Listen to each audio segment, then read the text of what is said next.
technology fans, my name's Tom Blades and I'm from Dreamtek, and welcome to the Dreamtek Technology Podcast, where each week I'll be talking to a special guest from all four corners of the technology world. Our aim is to bring you the people behind the technology and to delve deep into the newest innovations and trends. At the heart is Dreamtek, a technology company that specialises in high-tech systems integration and beautiful video production. Not to mention a little sprinkling of live streaming big events around the globe. If you have a technology, broadcasting or video production nut to crack, then why not give us a shout at info@dreamtek.tv, see it on the screen now, or check out our website at dreamtek.tv. This week I'm lucky enough to be joined by CEO of Cleancar.io, Alex Baker. Hello Tom. So we're going to be talking a little bit about Cleancar. Now, Cleancar to me sounds a lot like it's about emissions. Am I right?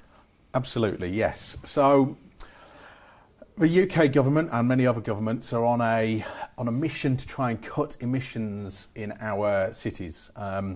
The research shows that there is no safe level of emissions, and it's causing all sorts of health problems. The issue that you have today is that there's a lot of transport located or focused on a lot of areas in the city, and that's creating health problems from poor air quality. One of the solutions to that is to get more electric vehicles, replace internal combustion engine vehicles with electric vehicles. And ultimately, that's what Cleancar does. You know, it is a solution that helps to speed up the adoption of electric vehicles for fleets and for consumers. Yes, an enabler, if Absolutely. you will. Yeah, definitely. Yeah. So we can't lie, we have met each other before. Yeah. So what's Dreamtek's involvement in Cleancar, and what's the journey been like from kind of day dot all the way to where we are now? So Dreamtek have been involved in Cleancar really from day dot. Dreamtek have built the majority of the technology. It's been kind of my vision initially, working with the team around Dreamtek, the designers, the developers, the database administrators, so on and so forth, to actually build the solution. And without having the Dreamtek Virtual Forge team around, we wouldn't be where we are today. We are sister companies of one another. And it's been a very interesting journey. It's been a great journey. Clearly, there's been ups and downs. It's technology. We're doing things nobody has done before. Okay, so it's very, very complex, as you've told me before, but can you give me kind of a high-level, grassroots kind of explanation of what Cleancar is and what it aims to do with its customers? Well, Cleancar's complex behind the scenes, but I think really whenever you're delivering a solution that needs to be simple, it often is very complex behind the scenes. Cleancar really can be summed up. So I suppose the elevator pitch is, what we do is we take a small device like this and we can distribute that via a fleet or directly to a consumer. We also have an Android and iPhone app as well. And what you do is you place the device in your vehicle and you drive about as normal. And all the time data is being sent to the Cleancar system, and we're running that data through a number of different algorithms. And the main thing that we're able to then do is say, number one, is that driver suited to an electric vehicle? We can then also say, of the electric vehicles they are suited to, which potentially would be best suited to their requirements. And as well as that, we're also then able to say, if you were to replace a like-for-like internal combustion engine, the kind of vehicle you're driving around with in today, with an electric or plug-in hybrid vehicle, will you actually see any cost savings? And we're focusing on what's called whole life cost or total cost of ownership. The final piece of a jigsaw, and this works particularly well with fleets, if we're looking at a fleet and they're say, out of 100 vehicles, they might be replacing 30 of them with electric. We're then able to say how many charge points do they need, where should they put those charge points, and what is the ideal mix of charge points, what kind of kilowatt chargers should they install. So really what it enables is somebody to make a very quick decision, completely risk-free. They know that they're going into adopt an electric vehicle, but they're doing it with their eyes wide open. That's really interesting. So before we get into whether I'm suitable for an electric vehicle, my background is very much automotive. I started off with a motor manufacturer when I was 17 years old, mostly around sort of gas guzzling rally cars, but then went into very much the sort of development of networks and so on to sell vehicles and so on. I also was very lucky enough this year to go to Portugal to the launch of the new I-Pace for Jaguar. Lucky and I you. saw, yeah, I know, exactly. It was cold, which was very random. But to see kind of where we're at, at the coalface of this beautiful car that kind of encapsulates technology, but also encapsulates the style of what is a very much a heritage name and a heritage brand. So I think we're quite far along. But from somebody on the inside of the industry like yourself, what is the state of the EV market?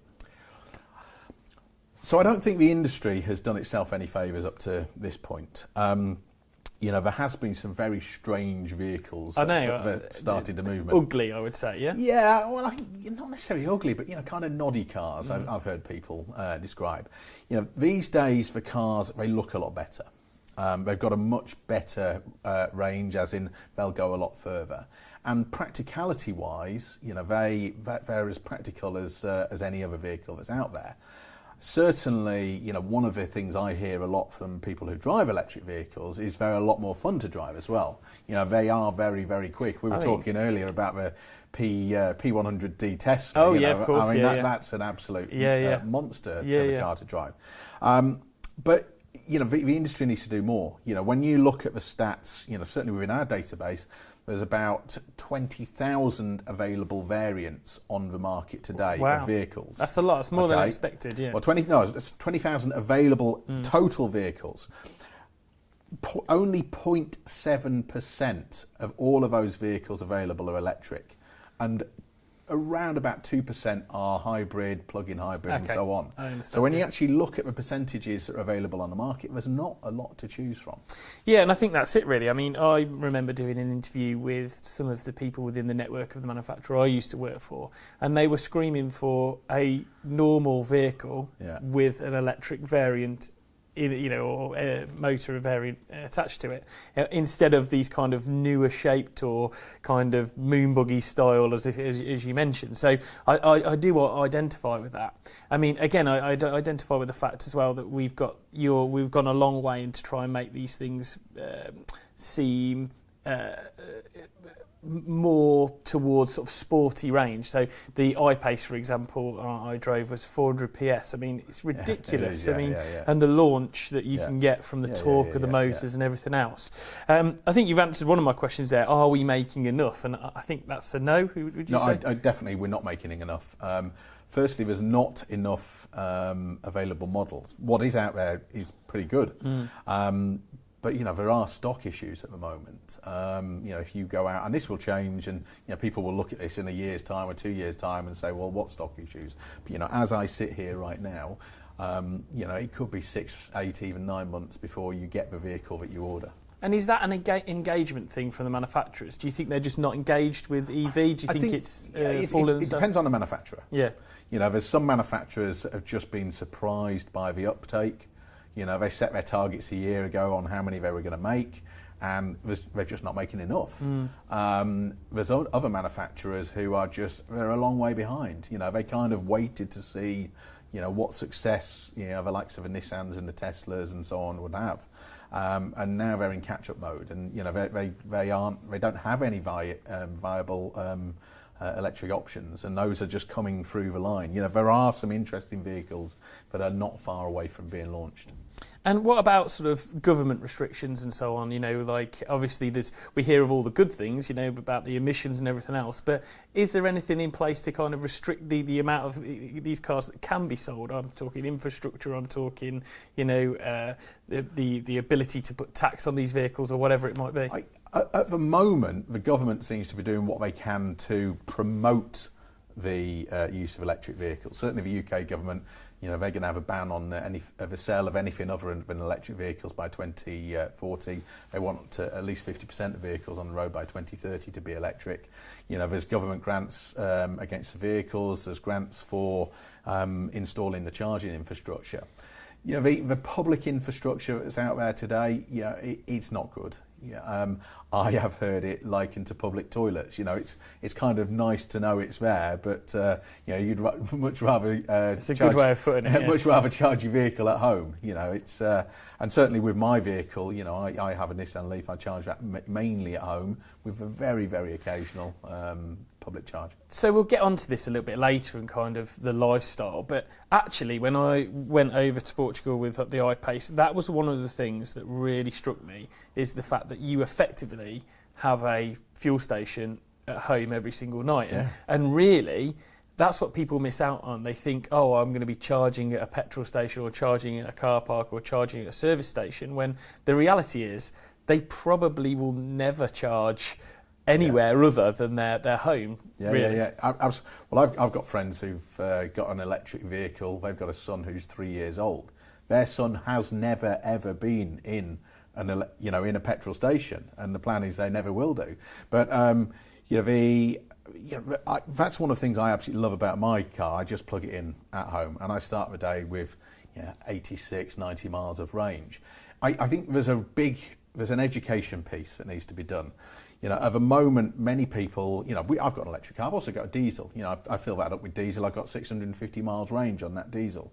And this is the mentality. People seem to think that they need to have this 650 mile, 500 mile range.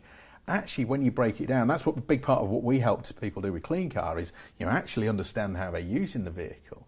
And if you're only using the vehicle 24 miles every single day, day in, day out, and you occasionally go on a long trip to go and see an elderly auntie down in Cornwall or something, then do you really need to have a vehicle that does 650 mile range when you're only really using the full capability once in a blue moon? And do you find that these Cleancar people that are coming towards you, fleet managers and so on, are they shocked by what they find, or did they kind of knew that anyway? And you're bit of both. Yeah, okay. Bit of both. So there's no doubt with a lot of them we're pushing on an open door. Quite often they've already had a conversation maybe with a consultant, or they've done some of their own kind of analysis, and they understand the benefits of electric vehicles for themselves and for the drivers. Just give you a quick understanding of what I mean on that. With our Nissan Leaf, we save around about £3,500 to £4,000 a year compared to the vehicle it replaced. That's amazing. Yeah, a lot of that comes from fuel. The fleet managers we talk to, a lot of them already get the idea of what's capable. Some of them don't. I think what they struggle with, though, first and foremost is that they understand the savings, but is that driver suitable? And what we try and do is we de-risk that for them. Actually prove to them categorically, yes, these. I'll tell you the one stat that does shock a lot of them. Yeah. Just how infrequently vehicles are used. Okay. The average vehicle in many fleets is 4% utilisation in a month. Wow. And a lot of them will look at it and go, why are we even giving these vehicles in the first place? Let alone converting them to electric, but why do we even give them vehicles in the first place? And if there was a valid alternative, many would take it. Well, it's certainly a compelling story, really. So what can manufacturers do to improve this situation? What can they do to try and not push people towards it, but kind of let people know that they are suited or so on? Well, certainly one of the things we are talking to some manufacturers, and there are manufacturers who are looking at our technology as an enabler. I think first and foremost, it's worth just understanding the problem, okay, and then we can talk about what the manufacturers can do. One of the biggest issues with selling electric vehicles is what I'll often call indifference or apathy. There are a large percentage of a population who are just indifferent to the technology. They're driving around, they're happy, they see these vehicles, they don't even notice them really, they don't know they're electric. So, you can't really explain the benefits to somebody if they're not even interested, if they're not in the market. Yeah, and I must admit, from my experience of being in the dealerships, that is exactly the sort of thing that we used to find, is that, all of the technology that manufacturers put into creating it and how much development and how much cost that takes. Yeah. Somebody's not going to want to pay that suddenly as a premium on a new vehicle because they don't see the benefit. They're used to what they're used to. Exactly. They're happy driving around in 20-year-old petrol diesel vehicle. They're quite happy with what they got today. So I think firstly you've got the indifference and apathy side of things. Then you've got the misinformation. There's a lot of people you'll talk to that think that the average electric vehicle will do 60 miles. A milk float. They have absolutely no understanding about fast charging, super fast charging. They've just got no concept. So, it's not just what the manufacturers can do, but it's what the industry needs to do. There's an education piece that says, look, firstly, look at these great vehicles. Actually, if you could say to the majority of the UK population, save yourself £3,000 or £4,000 a year, suddenly you'd get a few ears that would prick up. Of course, So you'd kind of cut through that indifference, and then it's about breaking down that misinformation and saying, well, actually, this vehicle, will do 130 miles on a full charge, and that's going to work for 99.2% of all of your requirements. And actually, for that odd time that you do need to go and see the elderly auntie down in Cornwall, well, you're saving £3,500 anyway. We can find another solution. So it is about an education piece, and certainly talking about the dealers. I've been into a number of dealers. I kind of go in and pretend I know nothing about electric vehicles and start talking to them. And there's no doubt at all that some of the guys in the dealerships just don't have the level of training they need to be able to talk about electric vehicles. I'll give you one prime example. My Nissan Leaf will do, on a very cold day, mid-70 range. Instead of 80 to 90, of course, it'll do 76, something like that. I've asked that question of a lot of people in dealerships, and they say, oh, no, the temperature has no impact at all. And that is wrong. It does have a significant impact. It was clear from the Jaguar training that I did that they were very much wanting to tell their customers that, and I was really impressed with that as well, knowing the technology myself.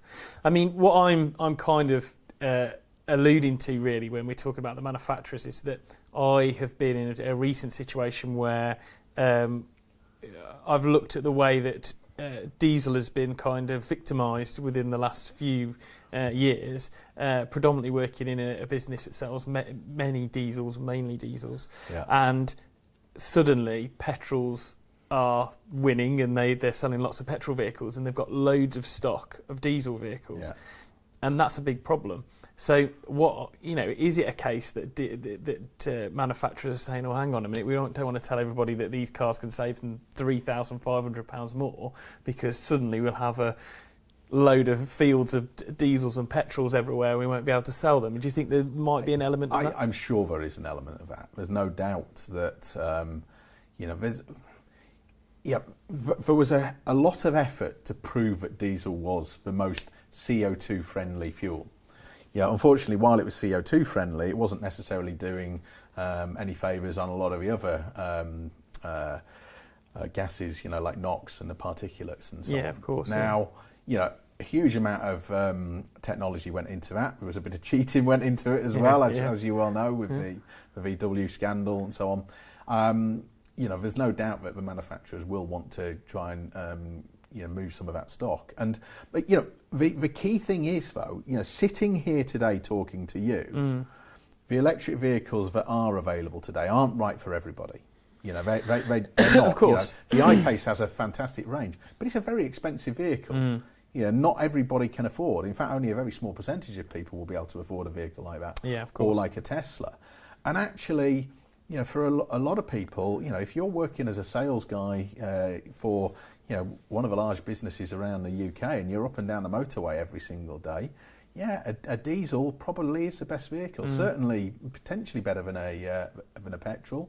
But certainly internal combustion engine vehicle is absolutely a preference to an electric, which will give you all sorts of practicality issues. Okay, so moving away from manufacturers, how do you think journalism is, and the car industry's journalism? We know it's a very tight-knit community, about 500 journalists.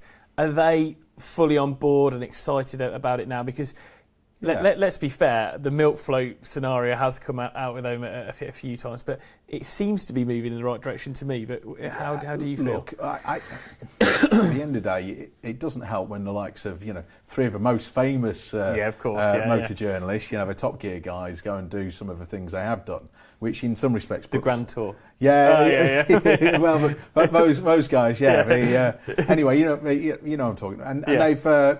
some of the things they've done aren't great for electric vehicles. I read a lot of the motoring press. The great thing about this space at the moment is it's every single day. Of course, yeah. Something new's coming out. If it's not a model launch, it's a new technology, new battery technology. There definitely seems to be a real impetus behind the technology. And I think the vast majority of journalists are on board. And, they've driven the cars. If you're a motor journalist and you haven't driven an electric vehicle, really, then, you're not very well connected. Yeah, you're not very well connected. And, if you've driven an electric vehicle, you are going to know the benefits. And you will know that it's a great car to drive. Definitely. For most of them. Yeah. So what's your kind of summary of the future of either full electric versus PHEV, which is plug-in hybrid for plug-in hybrid electric vehicle. That's right, yeah. And then add to that, what is the summary of where we're going with diesel and petrol? I mean, right.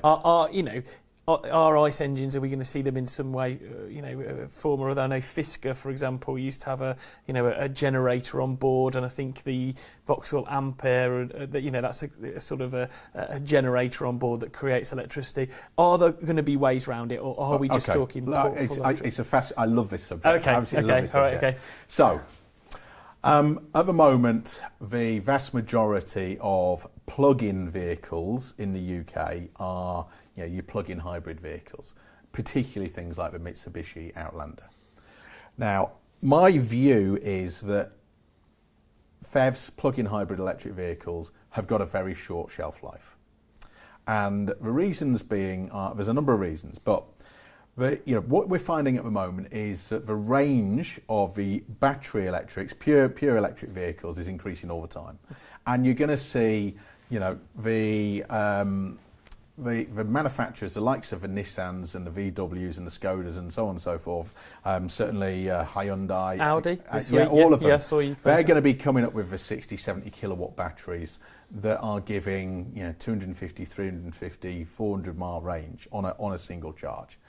And for most people, that's going to be ample for their requirements. Apart from the time you go and see the elderly relative down in Cornwall, where you can go and charge up on a fast charge and you stop and you have a meal. But it's for those occasional times.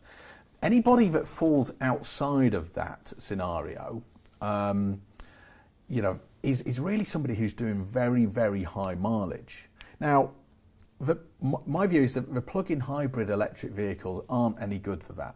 What you're doing is you've got your plug-in hybrid electrics, they've got a range of 20, maybe 30 miles. The ideal candidate for one of those is somebody who is, today, somebody who is doing 10, 15 mile a day commute and then the occasional long journey. In the future, they'll be able to do that on a purely battery electric. The problem is when you're going up and down the motorway all the time and you're carrying around batteries and motors and so on, make potentially half a ton of stuff that you're not using. So what you then find is the smaller diesel petrol engine is actually doing more work. So what you find is things like the Outlanders, and there's many others as well. They've got these MPG. They're saying 140, 150 MPG. Actually, in the motorway conditions where you're dragging around this kit that's not being used, might be low 30s potentially. Well, actually, in that situation, you would be better off in a diesel or petrol vehicle that's got an MPG, in the 50s, 60s, 70s. So, certainly, right now, petrol and diesel, short to medium term here to stay. Yeah. It may well be that there's a requirement for them for longer than that.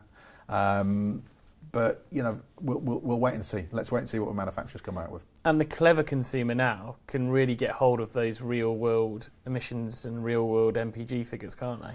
Well, there's been a lot of changes around that. So what's called the NEDC. So this is we alluded to it earlier with the Volkswagen emissions cheat. They had a simple test where you could basically build cars to work within the test.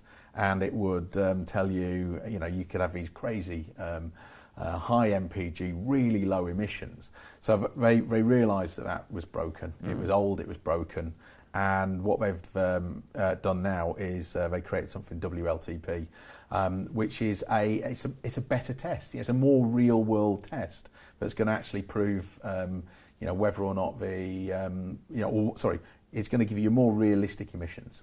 And actually, WLTP is something that we are going to be doing a video for Cleancar and posting on YouTube. So we're going to be creating that, and you can take a look. Okay, and we're back, and I'm here with Alex Baker from Cleancar.io, and we were just talking about electric vehicles. So I want to try and get your perspective on electric vehicles. So I know you drive a Leaf, but can you give me your experiences? Well, I'm on my second Leaf now, so I was quite an early adopter. I've been fortunate enough as well to drive many other electric vehicles. Really, I'm not a big car nut. A car's a car for me, but an electric vehicle is just a much easier, nicer vehicle to drive. For me, I focus on the fact that it's very, very low cost maintenance. I put 30-40 pounds worth of electricity in it each month. It does everything I need. It's got all the technology I need, and it gets me around perfectly from A to B. I could talk about all the great acceleration and that of electric vehicles, and there's many others that will. But for me, it's about the fact that it's an incredibly practical car that's nice to drive, and it's very quiet. So I can't really let you go on from that without talking about the big range anxiety thing. So can you just give us a little bit on range anxiety? There is no doubt, when I first got my electric vehicle, I'd replaced a car that had a range of 200, 300, 400 miles on a full tank of fuel. And suddenly I've got 86 to 90 miles on a charge. So there's no doubt I did have a bit of range anxiety. It went very quickly. I don't even think about it anymore. It does let me know if I'm getting very close to the end of a range, but it happens so rarely. It really does. It's something that's disappeared. And certainly, as for range of a vehicle, I've still got a 24 kilowatt hour Leaf, which was pretty much one of the first one with the smallest range. With the electric vehicles that are coming out now with 200-300 mile range, and very quick recharge times, it's something that it is a term that will disappear. And what is the infrastructure like in the UK? You probably know better than anybody at the moment. It's not great. It's getting better. I seem to see them everywhere. Yeah, but it's whether or not they're any good. The problem you have is, our local Tesco supermarket. Tesco's done great. They've put a lot of charge points in, but they have a sort of 3 kilowatt chargers. You go and you do your shopping, you come out and you've got 2 miles. You've gained 2 miles. Which I don't spend all night shopping. So. The problem you find is... You have not met my wife. Oh, you have met my wife, actually, yeah. Quite often they are broken. They're not really set up for the job. I'll give you one example. I went to use one in a car park in London. It was about 2 stories down underground, and you had to try and get onto it using an app. There was no signal downstairs. So you'd have to run upstairs, put in a number, run back down. In the end, I just parked in another bay. I thought I've got enough to get me out of London. It's just so it's getting better. I don't rely on the public charging network. Some people do.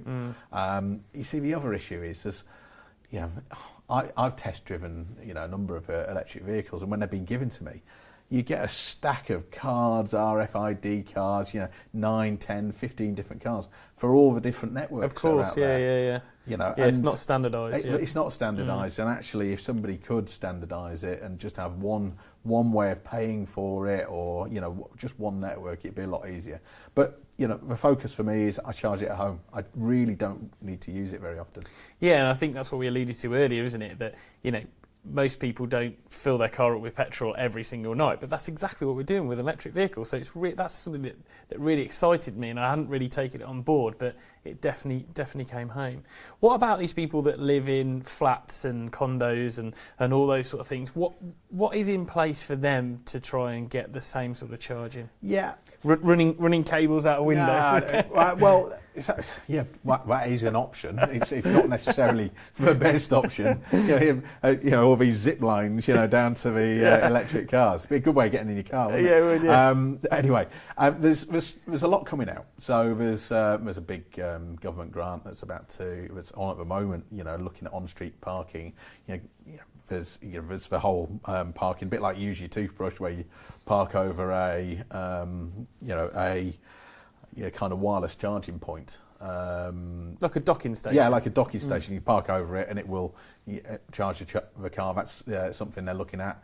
They're also looking at converting the lampposts. There's companies that convert lampposts into charge points.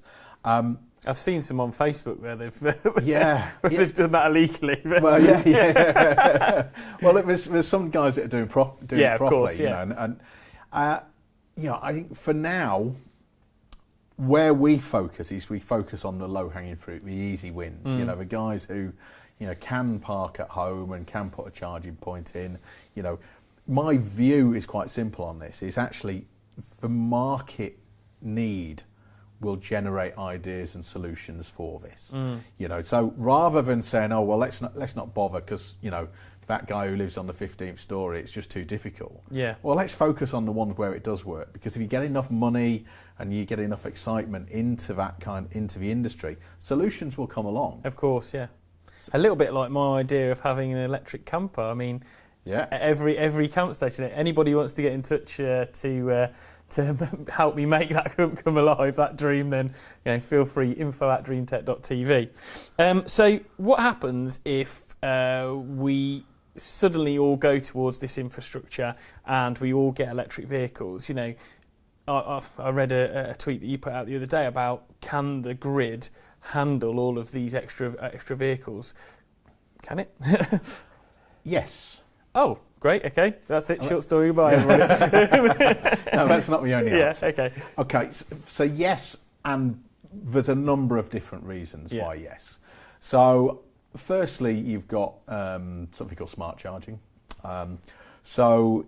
Let's take the local, small village round the corner, and it's got, 100 houses. And actually, the grid that's been put in by, National Grid is designed for, 100 small houses, maybe 120. But actually, your car might be taking 7 kilowatts, which could be the equivalent requirements of 2 or even 3, 4 houses. So, if suddenly everybody in that village got a electric car, it could cause a bit of an issue.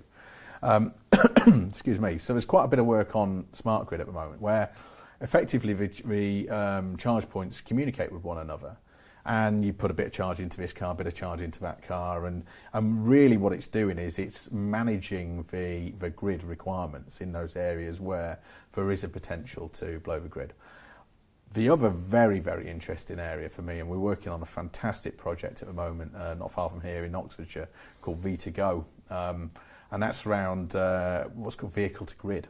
So if you take my Nissan Leaf as a prime example, not only can I take a charge into that vehicle, but it's also got the capability of taking a charge out of a vehicle. So technically I could run my house off my Nissan Leaf.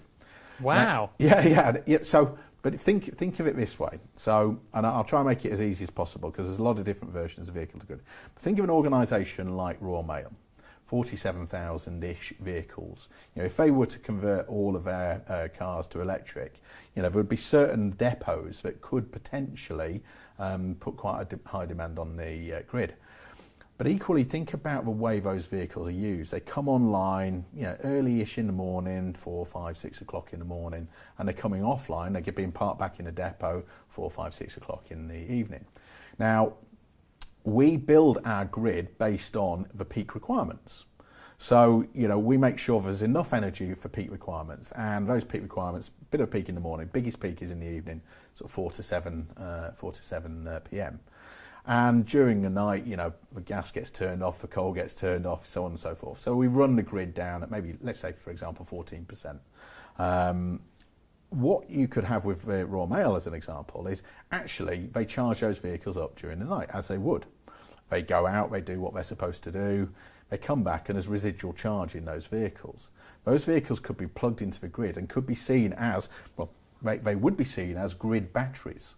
So in many respects, like a mini power station.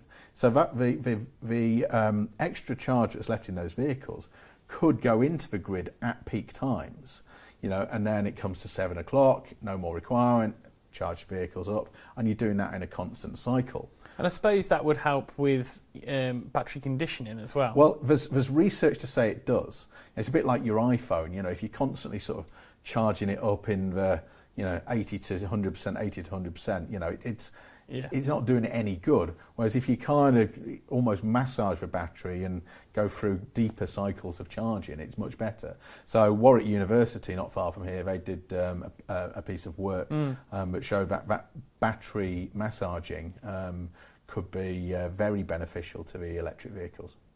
Yeah, fantastic. I mean, that's one of the things that I picked up on from my time, again, within Portugal, but also in the manufacturer I was in before, is that battery conditioning is going to be absolutely essential to trying to keep these cars running for a long period of time. Lots of people are worried about the warranty on the batteries. Lots of people are worried on how long it will take before they have to suddenly replace this very expensive unit. And what the manufacturers want to do is try and take that away from the need for a consumer to think about it or to manage, and for them just to do it through clever electronics. So if they're going to pick something up from that as well, I think that'd be absolutely fantastic. And I think to mention your point earlier on about temperature and battery and so on as well, actually utilising the time to charge to warm the battery and keep it the right temperature so it's ready to be used. I think that's also a really good point. So I picked up on your car to grid story from social media, and I wanted to talk to you about social media really because Cleancar has a very good presence. It often has very insightful and impactful and kind of thought-provoking things that you put out there. Is that a strategy? Is it something that you're just on there on a Friday night and think, I found that and bump a little bit like myself? Yeah. Or is it a strategy, and have you got more things in the pipeline, and how do you kind of find your way through that social media, and do you get kind of the response back? There's lots of questions there, but there you go. Depends how many glasses of wine I've had. No, of course there is a strategy. There is always something where you think, I'll send that's quite interesting, and so there's, we do like social media. Actually, we get a hell of a lot of good quality leads through social media as well. We try and make the kind of information we put out there insightful. I've got no problem as well sort of challenging people's beliefs and so on. If you can get a good conversation, I find LinkedIn's fantastic. There's some really diverse views, and there's that's one thing about this area. The whole electric vehicle, hydrogen, all that space. Once you've involved diesel, petrol, everything, and all of the different interests in that, you get some really heated arguments on social media, particularly if you want to call LinkedIn social media, particularly on LinkedIn, where you'll, I find it fascinating. I love putting stuff out there and waiting for people to come back and abuse me. Okay, so how can people stay in contact with you on social media? Well, Twitter's good. We've got Cleancar System. Connect with me on LinkedIn. You'll find me on LinkedIn very easily. Sure, we could probably put a little link down the bottom here as well. Just here, yeah. I'll accept just about anybody that's reasonably normal on any of those. We have got a brand new website coming out literally any second now. It might even have been launched while I'm talking to you now. Wow, okay. And we're going to be putting quite a lot of insightful blog posts on that as well. We're bringing out a nice fleet guide as well very soon for fleets, to help them think about how to make the switch. And also the videos as well. Absolutely, yeah. Well, we're doing this now. We got a lot of stuff coming on videos. We'll be doing some car reviews. We're going to be talking more about quick and simple ways to make the switch to electric vehicles. I like videos. It gives you a good information is power. I think that's the idea of this, isn't it? It gives you a good way to get the message across quickly. Okay, fantastic, good. So we'll put all the links to that in the show notes, and we'll also put all the links to everything we can on screen as we do the editing as well, or somebody will. So we've talked very much about Cleancar, so we want to understand a little bit about you yourself. So Cleancar is obviously a technology-based company, and it's very much kind of looking at the future. But what are kind of your experiences to bring you up to this point? Where, you know, obviously, well, I'm going to age you a little bit. Electric vehicles, apart from milk floats, probably wasn't around, or you know, to be bought when you were sort of buying your first cars and so on. So, what is your experiences, and what's kind of charged you in this area? It's quite a simple story, really. So, pretty much fresh out of university, I went and I worked I found myself by accident in the fleet world. You know, started off as a fleet manager, and soon moved from gamekeeper to poacher. You know, and then started to work for some of the very well-known finance companies that provide leasing solutions to fleets, and did that for about 14 years. You know, I saw a gap in the market at the time for a GPS-based mileage expenses solution, which we built. You know, and that kind of helped us to understand, you know, the benefits of GPS and big data. You know, because we are collecting some incredibly powerful data. I would imagine, yeah. What that helped me to realise is a few years ago now is that actually, you know, the whole life, a big part of, you know, what we're preaching in the leasing days, you know, was the whole life cost piece, to say, well, actually a more expensive car with a very efficient engine may end up costing less in the long run. You know, what we're saying here is potentially a more expensive electric vehicle, because of more efficient motors, etc., reduce fuel costs, will help to reduce costs. And I realised that actually doing the whole life cost piece was very easy, but through using GPS and helping people to understand how they were using the vehicle, we could answer that first piece that said, you know, are they actually suited to this vehicle in the first place? Because if they are, let's show them, and then let's prove to them what the savings could be. So, you know, I suppose it's for, you know, necessity is the mother of all invention. Yeah, definitely. You know, that's how we came about it. You know, it's being in the right place at the right time with the right kind of knowledge that I had. Okay, great, and the right partners as well, I suppose. Absolutely, yeah, definitely. Okay, so your solution definitely makes things very easy for the consumer. Is that because that's how you like your technology, or are you somebody that really sort of enjoys the complexity of technology but wanting to make it simple or more? I hate complex technology. Okay. With a vengeance, I hate complex technology. I love simple technology. Yeah, okay. Yeah, and I like anything that makes my life easier. In fact, there's no reason, in my view, there's no reason to buy technology unless it makes life easier. I don't have enough time for complex technology. Okay. So can you give me some examples of some of the pieces of technology that drive you? What can you not live without? Well, yeah, I used to have an espresso machine. It used to make a right mess. It was a nightmare. And then I got something where you just put a little pod in. And of course, yeah. Press a button. Coffee machine. Yeah, that's great. One, yeah. You know, I do like my Apple Watch. It does all sorts of stuff.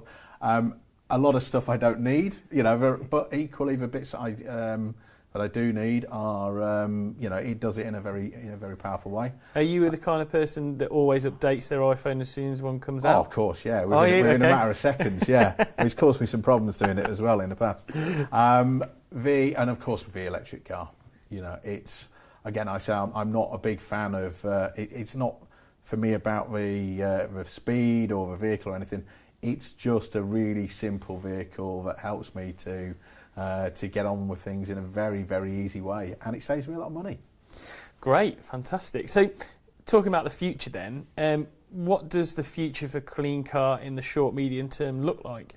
Yeah, so we are literally, again, as I say, while we're talking, we've been focusing on fleets up until now. We are launching our consumer-based version of the system. We'll just show that again, if we can. Yeah, well, actually, the consumer version will focus more on the use of smartphone apps, you know, to be able to kind of get it out there a lot quicker. But, you know, we are looking for partners who, you know, have access. You know, we don't want to go directly to consumers. You know, it will be about working with, say, the large energy companies who have a vested interest clearly in people having electric vehicles, but working with those kind of organisations, the manufacturers, etc., to get the message out there. And there's no doubt at all that we could do more with the data as well. So, at the moment it's about helping people to get into electric vehicles. In the future it will be about helping people to be more efficient with their electric vehicles, taking more efficient routes, helping them to find charge points and so on and so forth. The key thing is we've got some very, very useful data, and there's a lot more things we could do with it, and there's plans to look at all of those. Well, thank you, Alex. Thank you, Tom. Well, that certainly has been very insightful, and that brings to the end of this first ever Dreamtek podcast. If you'd like to hear more from Alex, we'll put all the contact details in the show notes. Great. I hope you enjoyed everything we spoke about today, and you want to hear more from us in the future. If you have any suggestions on topics or companies you think we should be working with or covering in the show, I would love to hear from you. You can drop me a line at info@dreamtek.tv and title your message podcast. Please subscribe to our channel and leave us some nice comments, and some bad ones if you want to as well. I don't know if we'll read them, but there you go. Remember, if you have any technology requirements or video production requirements, then please check us out at dreamtek.tv. Or again, you can drop us a line at info@dreamtek.tv. Dreamtek, over and out.